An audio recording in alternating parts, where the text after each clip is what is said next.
Hey guys, Ms. Kemp here. Just going to talk a little bit about how you can prepare for the identification of double replacement reaction products and how to use your solubility table.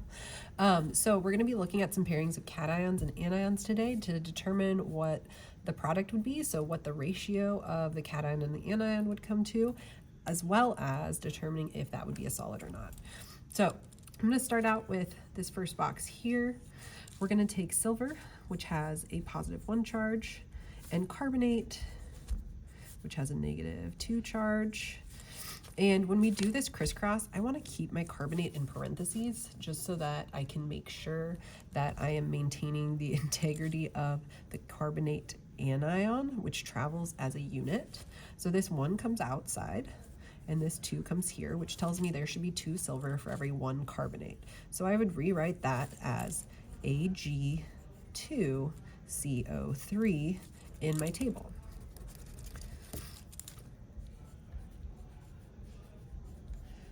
Then I'm going to take a look at my solubility table. I'm going to find my cations listed over here.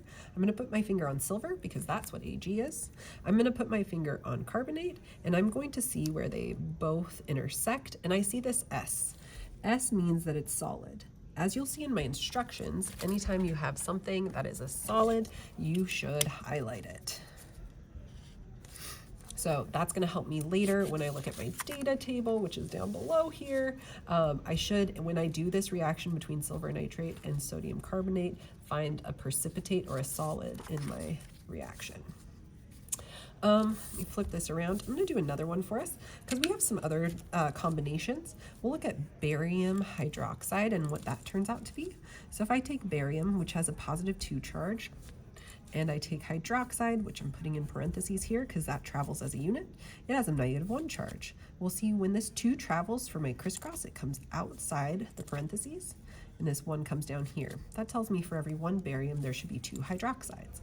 I can rewrite this in its simplified form as BaOH2. Note, I did keep my hydroxide in the parentheses because this 2 applies to the hydrogen and the oxygen. I'm going to put my finger on barium, I'm going to put my finger on hydroxide, and I'm going to see where they intersect, and it says AQ. That means it's going to be aqueous or soluble when I do this reaction between barium nitrate and sodium hydroxide. I don't need to highlight it. Let's take a look at maybe lead phosphate. So we've got Pb+2, we've got PO4, which is a unit, so it needs to be in parentheses with a -3 charge. This 2 going to come to the outside, 3 comes down here. So when I rewrite this, sorry, I'm going in a little different direction, I should end up with 3 lead for every 2 phosphates. Notice this 4 is still within the parentheses. This 2 is then could be distributed into the 4 and the P. Let's take a look. We're going to put our finger on lead. We're going to put our finger on phosphate, and we see that that is a solid.